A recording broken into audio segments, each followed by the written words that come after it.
Mi nombre es María José Uparela Reyes, soy residente de primer año de neurocirugía de la Universidad del Valle y hoy voy a hablar sobre el dolor discogénico, particularmente el manejo invasivo y quirúrgico del mismo. Los temas a tratar van a ser en primera instancia la fisiopatología del dolor discogénico, a partir de la cual vamos a poder definir ciertas rutas terapéuticas para poder ofrecer a nuestros pacientes. Segunda instancia trataremos un poco sobre la presentación clínica, que nos permitirá hacer un adecuado diagnóstico, también a su vez ciertos diagnósticos diferenciales. Y en tercer y cuarto lugar vamos a tratar el tratamiento quirúrgico e invasivo respectivamente del dolor discogénico y cuáles son las consideraciones respecto a cada uno de ellos. En primera instancia debemos definir a qué nos referimos o qué englobamos cuando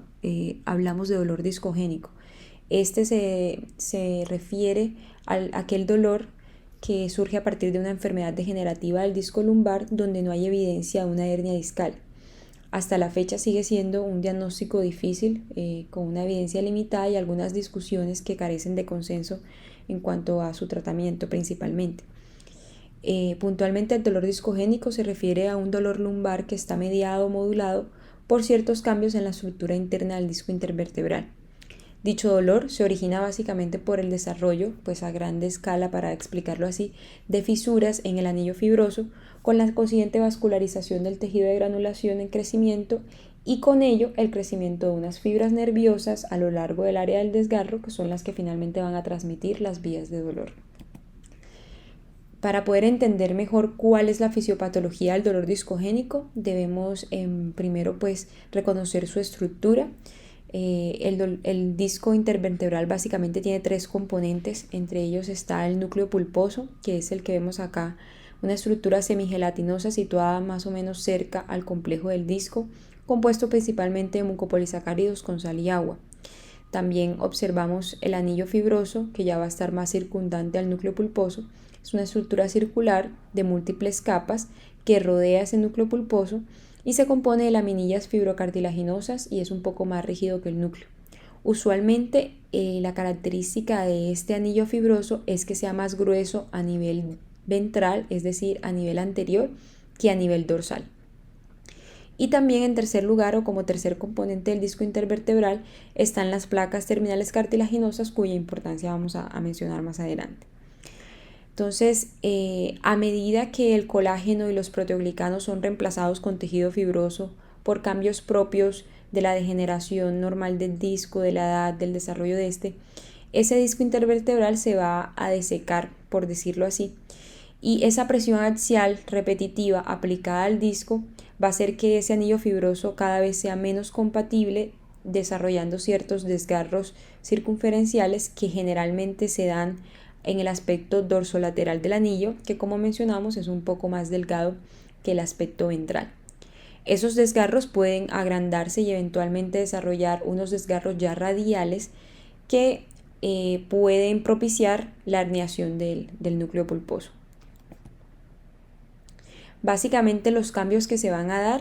son en primera instancia la pérdida del contenido de agua del núcleo pulposo con el consecuente adelgazamiento del disco, una disminución de los niveles de ácido hialurónico, un aumento de las glicoproteínas de bajo peso molecular y un depósito de fibras de colágeno.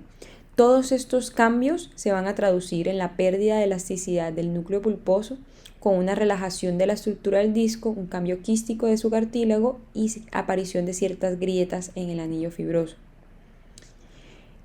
Continuando con los reconocimientos anatómicos del disco intervertebral,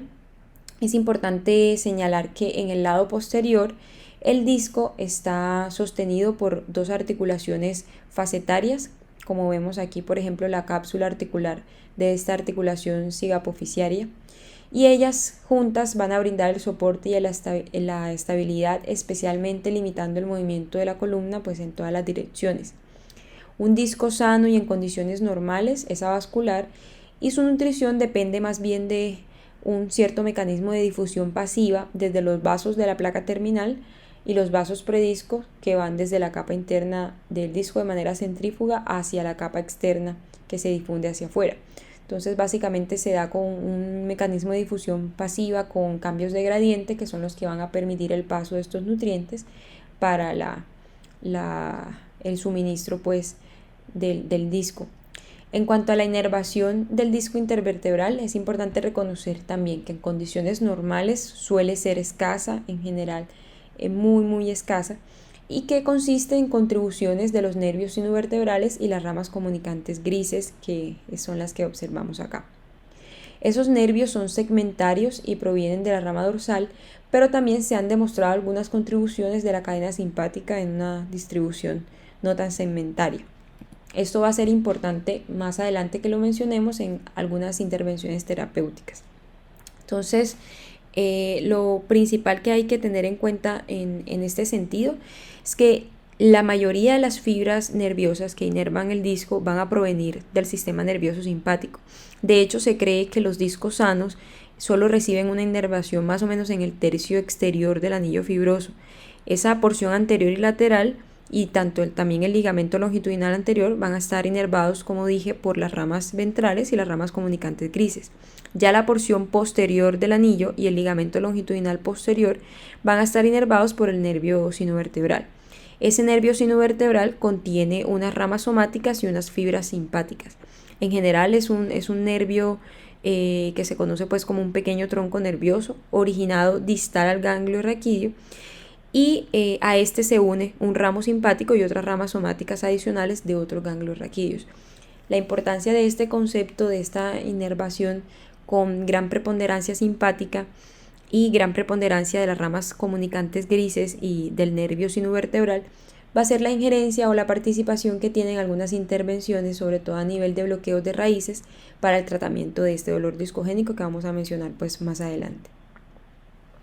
Entonces, ¿cuáles son los mecanismos a partir de los cuales se puede generar un dolor discogénico? Entonces, tenemos en primer lugar la infección del disco, que no es un tema pues que confiere en el momento. También la lesión por torsión. Esa lesión resulta sobre todo una rotación forzada de la articulación intervertebral, con unas fuerzas de rotación que se van a dar alrededor de la articulación cigapoficiaria que mencionaba, que van a producir una fuerza de cizallamiento lateral en el disco que provoca pues el desgarro circunferencial. En segunda medida o como segundo mecanismo de lesión importante está, y el más común, la interrupción del disco interno, que es como tal lo que mencionaba anteriormente de los cambios a nivel estructural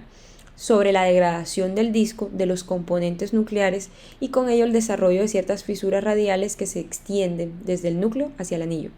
Se cree que este es pues el tipo más común o la causa más común del dolor discogénico. La ruptura de este disco o esta degradación no se debe confundir con los cambios degenerativos, que van a ser pues ya una parte normal del envejecimiento, sabiendo sobre todo que dichos cambios degenerativos no se correlacionan estrictamente con el dolor. El desarrollo de esas fisuras radiales está relacionado con el corte repetitivo, las cargas axiales y la compresión del disco. Es decir, no se dan unas condiciones normales, no se dan unas condiciones fisiológicas, sino que debe existir cierto precipitante que permita que exista como tal esta ruptura interna del disco. Ese proceso va a conducir, por supuesto, a fractura de los platillos vertebrales, en las que pueden desarrollarse fisuras que vayan seguidas de una degradación del disco. Esas fisuras radiales se van a correlacionar, por supuesto, con el dolor. Esta es la escala del discograma de Dallas modificada, que es una forma descriptiva y categórica de la gravedad de las rupturas internas del disco luego de una discografía. Utilizando esta escala tenemos una idea más o menos de cuál es la relación que tiene la lesión con la presentación del dolor del paciente, teniendo en cuenta que las lesiones tipo 1 o 2, donde esas fisuras radiales no alcanzan a comprometer mayor parte del anillo fibroso, generalmente no se van a asociar con dolor, a diferencia de las grado 3 o 4, donde ya comprometen más de 2/3 del anillo fibroso e incluso pues se dan de una forma ya más circunferencial, que sí van a producir generalmente dolor. Entonces, ya habiendo discutido cuál es la fisiopatología del dolor discogénico y a partir de ello tener en cuenta ciertas guías o ciertas rutas terapéuticas, podemos ahora mencionar cuáles son las características que nos van a permitir un adecuado diagnóstico de esta condición. Entonces, en general, los pacientes con dolor discogénico pueden referirnos un antecedente traumático, por decirlo así, de un evento de flexión, levantamiento, torsión o acompañado con una sensación de chasquido. ese lumbago o el motivo de consulta principal, que va a ser el dolor lumbar, se va a localizar en la parte inferior y central y va a tener una mínima irradiación, la cual, si está presente, puede ser uni o bilateral a nivel lumbosacro, de glúteos y muslos. Generalmente no va a ser por debajo de estos niveles.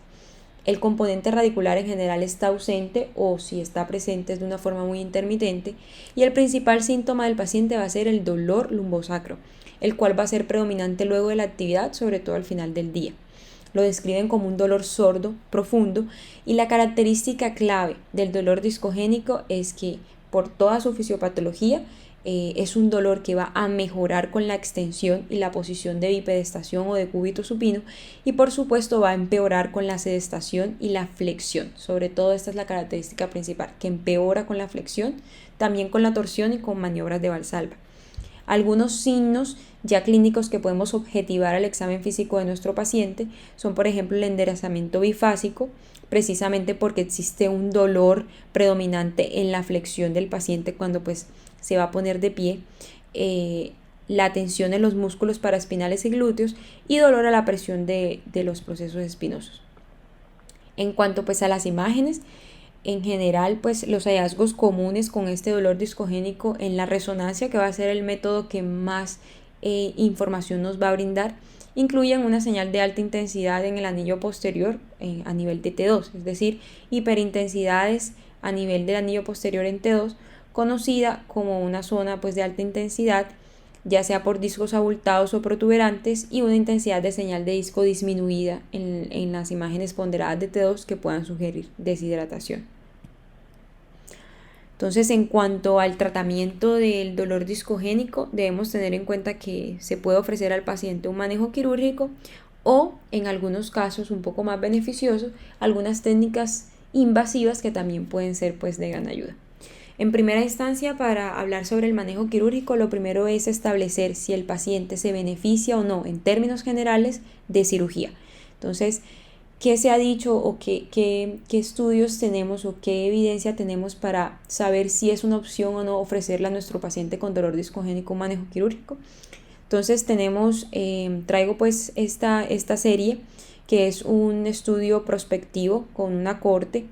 de un seguimiento de 1 año de intervenciones quirúrgicas versus no quirúrgicas como tratamiento del dolor discogénico. El propósito principal de este estudio, publicado en el 2013 en la Spine Journal, era comparar los resultados de los tratamientos quirúrgicos versus no quirúrgicos de esta condición. Su diseño pues fue un estudio de corte observacional prospectivo. El hecho de que haya sido prospectivo genera cierta ventaja pues en la validez externa de este, y la muestra de pacientes se tomaba a partir pues de la presentación de dolor discogénico en la consulta. Los resultados evaluados fueron la puntuación de la discapacidad con la escala de Roland Morris, que se consideraba pues el desenlace principal a evaluar, y también la calificación actual de la gravedad del dolor en una escala numérica, algunas medidas de molestias del dolor, el uso o no de medicamentos para el dolor, cuál era el estado laboral del paciente, el requerimiento no de visitas a urgencias, hospitalizaciones o cirugía adicional. Esos eran como unos resultados secundarios que también se evaluaron. Fue una cohorte de 495 pacientes, de los cuales un grupo fue a manejo quirúrgico a los 6 meses de haber sido captados, y el otro grupo no recibió manejo quirúrgico, siendo evaluados ambos grupos a los 3, a los 6, a los 9 y a los 12 meses después de la inscripción. Este es pues el algoritmo pues de la muestra. Como mencioné, eran 495 pacientes, de los cuales 86 fueron a cirugía y 409 no recibieron manejo quirúrgico. Dato importante a señalar, que esta marcada diferencia en las dos poblaciones pues de alguna manera puede tener influencia en los resultados finales. Los resultados que se observaron en esta serie es que de todos los pacientes, 86 se sometieron pues a cirugía dentro de los 6 meses posteriores a la inscripción. Dicha cirugía consistió en una fusión instrumental en la mayoría de los casos, de un 79%, en un reemplazo del disco en un 12%, y en cirugías más, por decirlo así, sencillas y menos mórbidas, como la laminectomía o la discoidectomía, en un 9%. Cuando se ajustaban las diferencias iniciales entre los grupos, la cirugía o la intervención quirúrgica mostró un beneficio limitado sobre el tratamiento no quirúrgico de 5.4 puntos en el cuestionario de discapacidad de Roland modificado, que era el resultado primario que ellos iban a evaluar a un año de la inscripción. Ya cuando se utilizaba pues una definición compuesta de éxito que incorporaba una mejoría general del 30% en dicha puntuación, sin uso de analgésicos, opioides y pues del trabajo si corresponde, esa tasa de éxito al año fue más o menos del 13% para la cirugía y del 15% para los pacientes sin manejo quirúrgico. La tasa de reoperación o requerimiento de reintervención fue de 11% en el grupo quirúrgico y la tasa de cirugía después de la designación del tratamiento del grupo no quirúrgico fue el 6% a los 12 meses de la inscripción. Este es pues una gráfica donde podemos visualizar cómo se encuentran los resultados tanto en el grupo no quirúrgico, que es el que vemos en las líneas puntuadas, como en el grupo quirúrgico, que es el que vemos en las líneas continuas. En cuanto al score de Roland, que era como la escala de discapacidad principal del resultado principal a evaluar, y también en cuanto a la intensidad del dolor. Entonces vemos que en general en los pacientes que iban a un manejo quirúrgico, tanto en el promedio no ajustado como en el promedio ajustado, tenían puntuaciones menores de dicha escala, es decir, resultados más favorables que aquellos pacientes que iban a un manejo no quirúrgico, que en términos generales se mantenían constantes en el tiempo, es decir, no habían cambios significativos en cuanto a esto. Una tendencia similar vemos en cuanto a la calificación de la intensidad del dolor, donde los pacientes que iban a manejo quirúrgico sí tenían con el pasar de los meses cierto cambio versus los pacientes que iban a un manejo no quirúrgico. Algo importante es que el cambio o la variación se ve mucho más pronunciada cuando estamos evaluando la escala de Roland de discapacidad versus cuando estamos evaluando el dolor como tal. Las conclusiones de este estudio es que el grupo quirúrgico sí mostró una mejoría mayor al año en comparación con el grupo no quirúrgico, pero los resultados de este estudio sí se deben interpretar con cautela porque son a corto plazo, pues el tiempo de seguimiento realmente es muy corto y el tratamiento no se asignó al azar, pues los pacientes se escogieron de acuerdo a la asistencia a una consulta ya con indicación de manejo quirúrgico. Es decir, se captaron luego de que se aplicaran ciertos criterios para considerar que el paciente era quirúrgico como tal. Y la otra desventaja es que el tratamiento no quirúrgico que recibieron los pacientes de dicho grupo podía ser muy variable y en su mayoría pues no fueron tan adherentes. Entonces, ya teniendo una idea más o menos de que nuestro paciente sí se puede beneficiar de un manejo quirúrgico, aunque la calidad de la evidencia para aseverar esta afirmación no es tan alta, pero pudiera uno encontrar cierta utilidad en esta, podemos entonces definir cuál sería la mejor técnica quirúrgica para ese paciente. Entonces, se han propuesto distintas intervenciones, dentro de ellas la discoidectomía, para la cual se realizó un estudio que fue el estudio SPORT, que evaluó las discoidectomías frente al manejo no quirúrgico, concluyendo que los pacientes manejados con esta intervención presentaban reducción del dolor, mejoría de la funcionalidad y mejoría del índice de discapacidad versus aquellos pacientes que presentaban un tratamiento conservador. Dicho estudio, que fue The Spine Patient Outcomes Research Trial, que fue un estudio aleatorizado, fue publicado en el 2006 en JAMA y básicamente pues el objetivo era evaluar la eficacia que tenía la cirugía para el dolor discogénico lumbar. Ellos hicieron pues un ensayo clínico incluyendo pacientes desde marzo del 2000 a noviembre del 2004 de distintas clínicas multidisciplinarias y también pues a nivel de los Estados Unidos. Habían 501 candidatos quirúrgicos con una edad promedia de 42 años, casi la mitad mujeres, con imágenes que confirmaban una hernia discal a nivel pues intervertebral, que era lo que iba a originar pues el dolor discogénico en el paciente, y síntomas y signos persistentes de radiculopatía por al menos 6 semanas. Algo importante es que esto se sale un poco de la definición del dolor discogénico, que es aquel que encontramos en general sin radiculopatía y en general sin presencia de hernia discal, pero pues podemos extrapolar algunos de los resultados. Ellos encontraron pues como conclusión de dicho estudio que los pacientes tanto en los grupos quirúrgicos como no quirúrgicos mejoraban sustancialmente en un periodo más o menos de 2 años y gracias a que había un gran número de pacientes pues en ambas direcciones, las conclusiones sobre la superioridad o la equivalencia de los tratamientos no se garantizaban basadas pues en el análisis de intención a tratar.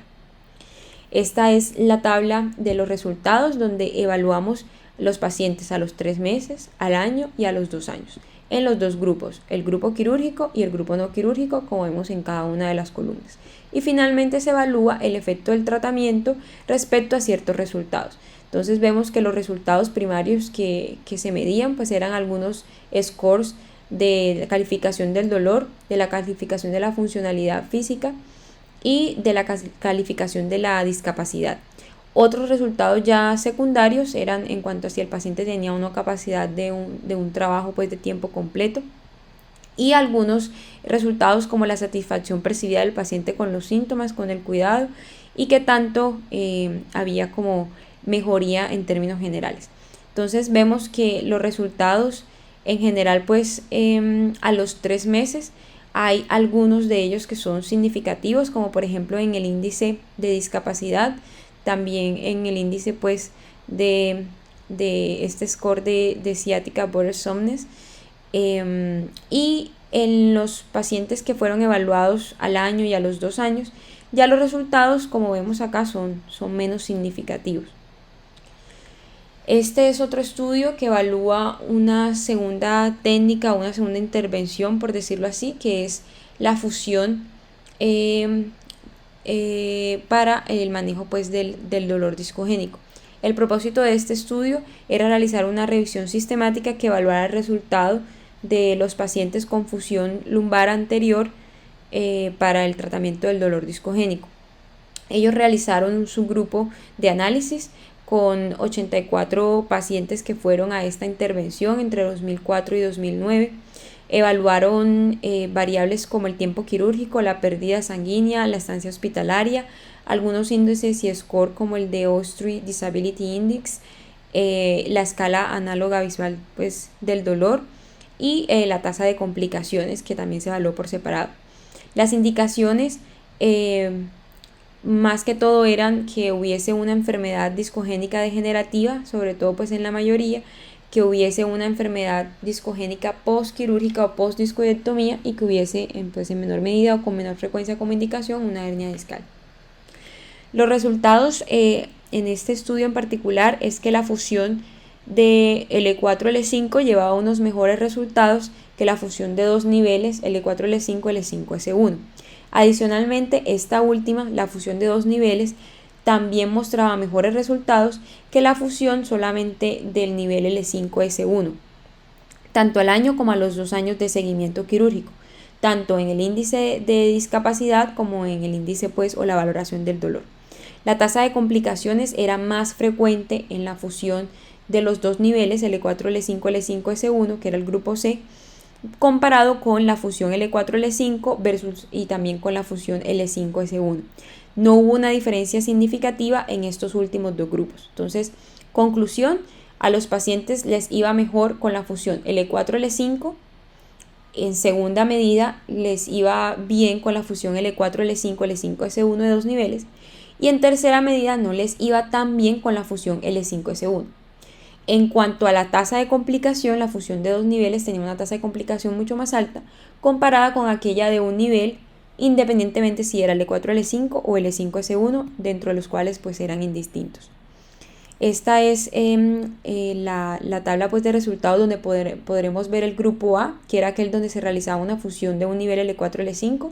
el grupo B donde se realizaba una fusión también de un nivel pero ya L5-S1, y el grupo C donde se realizaba la fusión de los 2 niveles, evaluando cuáles eran los resultados al año y a los 2 años de la evaluación del dolor y al año y a los 2 años de la evaluación pues, de discapacidad. Viendo, como mencionamos,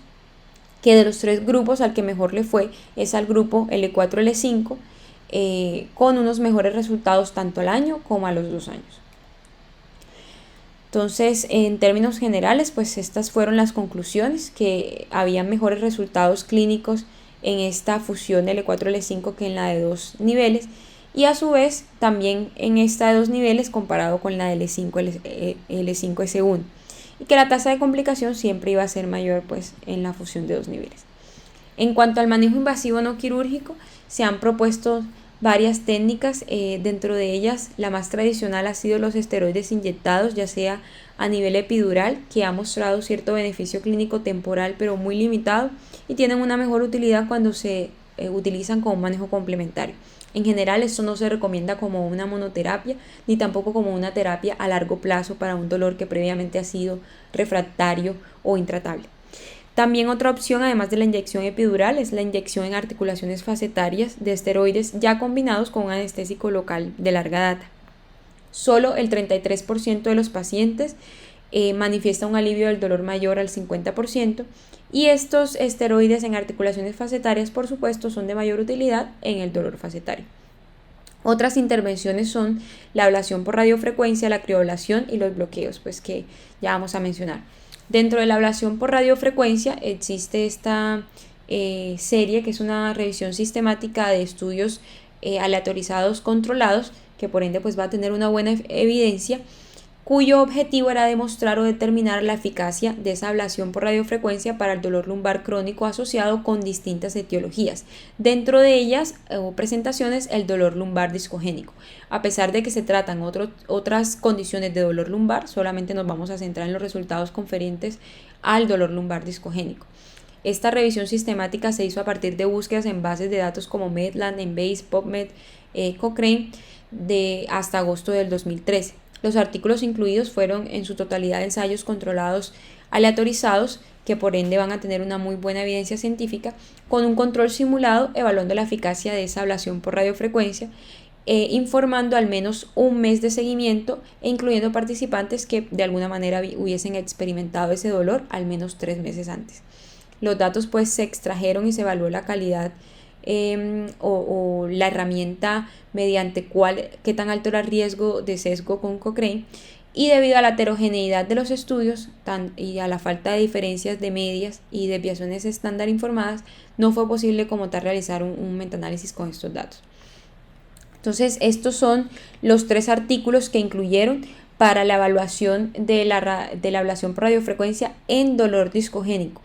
Y en términos generales, aunque la tabla es muy densa, lo que se puede evaluar y concluir de aquí es que en cuanto a los criterios de selección de los pacientes y los criterios de exclusión y las características de los pacientes, ya se puede inferir que hay cierta heterogeneidad en general dentro de los 3 grupos.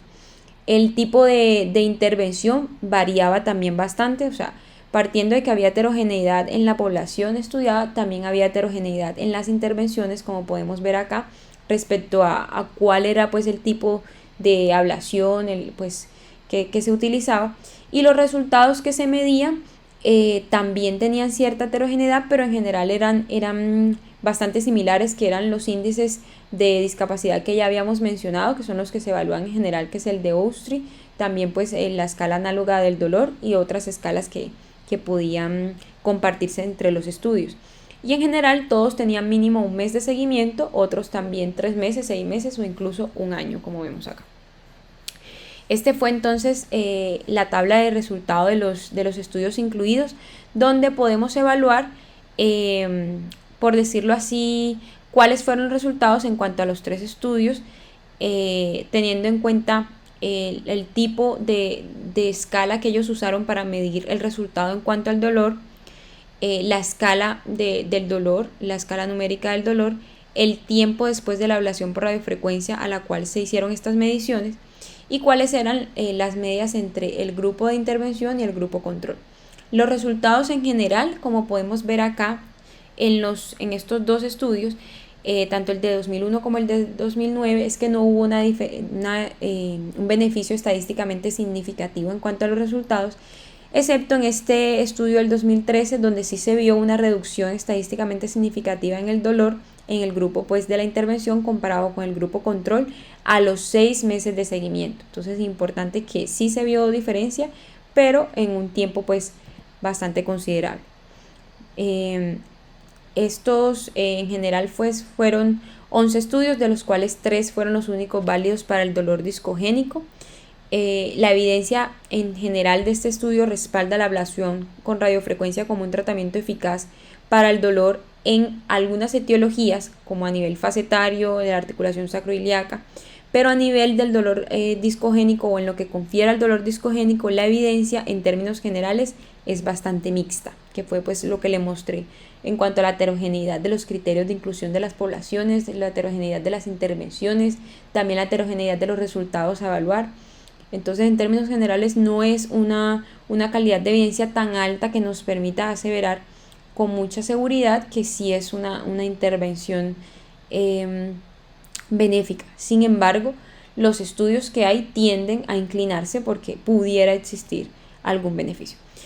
Entonces, si bien la mayoría de los estudios que se centran en otras condiciones que generen este dolor lumbar sí presentan una evidencia suficiente, la que confiere al dolor lumbar de origen discogénico es más bien mixta. Por ende, no hay evidencia tan fuerte pues para hacer estas recomendaciones. Los estudios futuros deben examinar la importancia clínica de la reducción del dolor y la eficacia a largo plazo de esta ablación por radiofrecuencia.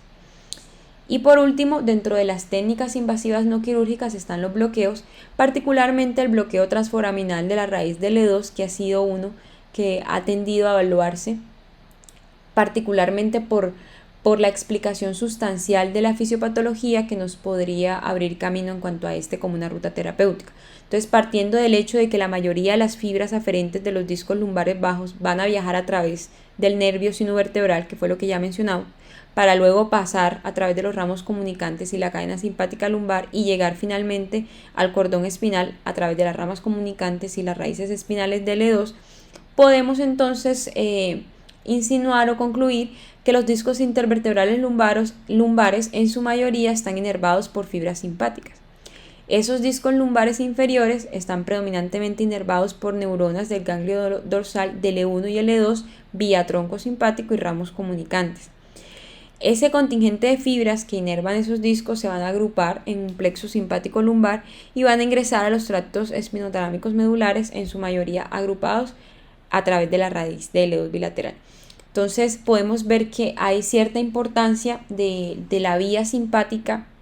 en la inervación de los discos intervertebrales cuando hablamos de dolor discogénico y particularmente con participación de los ganglios dorsales del E1 y el E2 y por supuesto de la raíz del E2, que va a ser como el foco de esta terapia.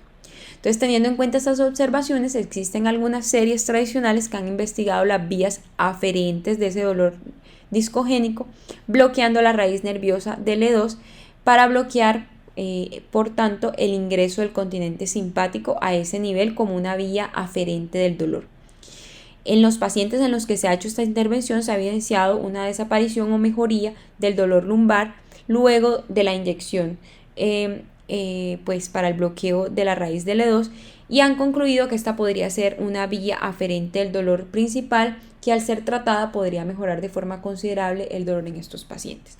Entonces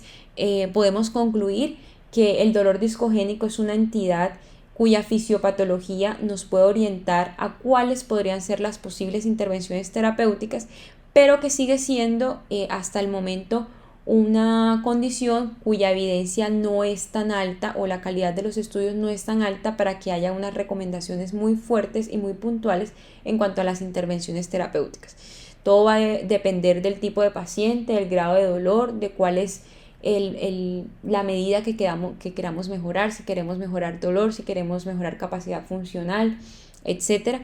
Y también, pues por supuesto que el entendimiento de la fisiopatología es lo que nos va a permitir hacer las intervenciones adecuadas y también el diagnóstico diferencial, saber discriminarlo de los otros tipos de dolor lumbar es lo que va a permitir ofrecerle finalmente al paciente la mejor intervención que vaya a tratar como tal el origen de su dolor. Muchas gracias.